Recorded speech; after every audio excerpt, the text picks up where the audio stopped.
Okay, magluto tayo ng pansit bihon today. So, umpisahan natin ng mga gayat ng ating snap peas. Nabili ko lang ito dyan sa malapit na supermarket.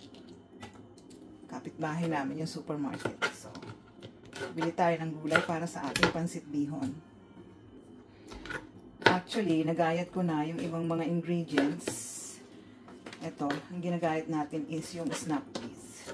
Hindi ko na naipakita yung pag-slice o paggagayat natin ng ibang ingredients, yung ibang vegetables. Ito na yung naabutan ng ating video.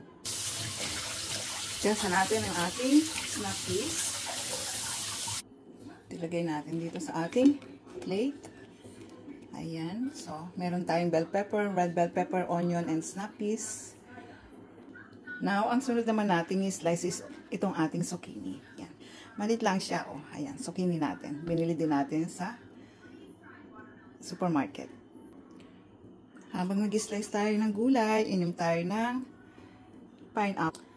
pineapple juice or pineapple orange. Yan pala yung ating iniinom every day. Yan, inom tayo. So, sasama natin itong zucchini dun sa ating pansit bihon. Ilang klase lang naman ng gulay yung ating ihahalo sa ating pansit bihon.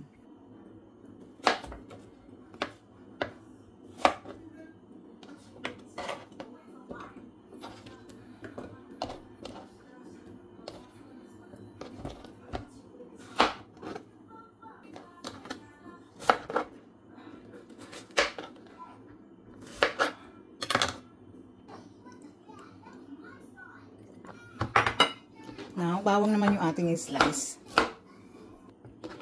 Then, after nito, mag-umpisa na tayong mag-isa. By the way, hipon ang gagamitin nating panghalo dito sa ating pansit bihon.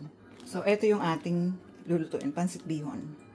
Correction, mali talaga itong lola na ito. Pansit sotanghon pala siya.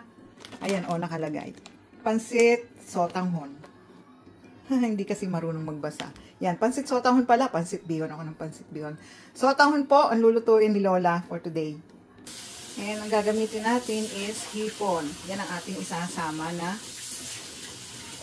isasahog sa ating pansit sotanghon. Hipon. So, ito yung ating mga ingredients ng ating lulutuin pansit sotanghon. So, meron tayong pansit sotanghon. Meron tayong 400 grams to 500 grams na hipon. May snap peas tayo, bell pepper, yung ating garlic and onion. Meron tayong zucchini, carrot, and yung ating spinach. So, yan po ang ating mga ilalahok sa ating pansit sotanghon. Mag-umpisa na to yung luto.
Ayan, luto na yung ating sotanghon. Now, ilagay na natin yung ating ginisang gulay kanina at halu-haluin na natin siya. And ready na siya to serve for dinner or for our lunch. Ayan, eto yung pansit na pampahaba ng buhay but not doctors recommended. Okay, I'm just joking, guys. Again, thank you for watching, and I hope to see you again next time. Bye and be safe.